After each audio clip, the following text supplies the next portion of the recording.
Mga ka-farmers, mga kasama ko sa pagmamanukan, kung kayo po ay gumagamit ng egg incubator para po sa pagpapapisa ng mga itlog para maging sisiw, ito po, bibigyan ko kayo ng idea o knowledge kung papaano malalaman na buhay nga ba ang embryo o may nadidevelop bang sisiw sa loob ng ini-incubate nating mga itlog.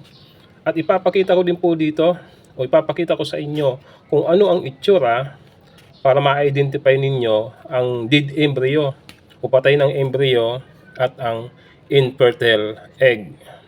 Tapusin niyo pong panoorin ang video ito.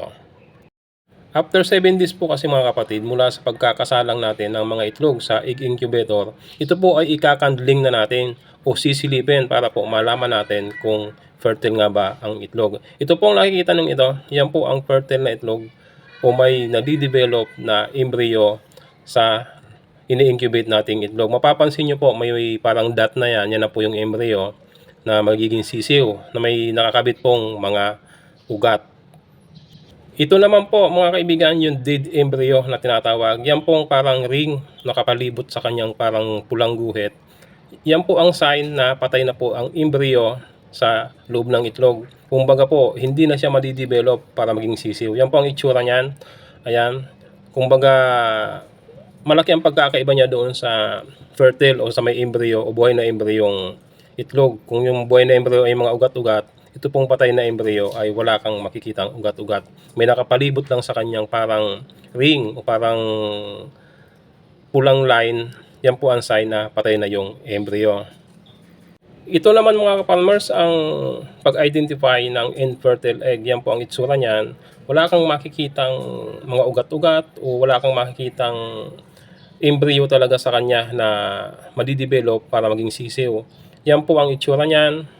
Kumbaga clear. Yan po ang infertile egg. Kumbaga galing yan sa inahin na walang kasama siyang roster kaya wala siyang similya.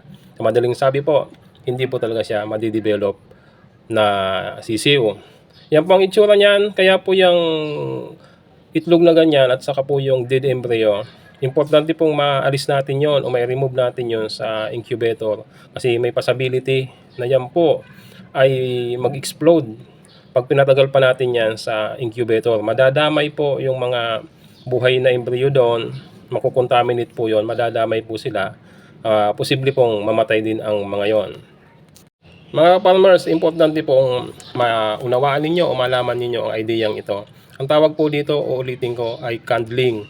Ginagawa po natin ito 7 days after na maisalang natin ang mga itlog sa egg incubator.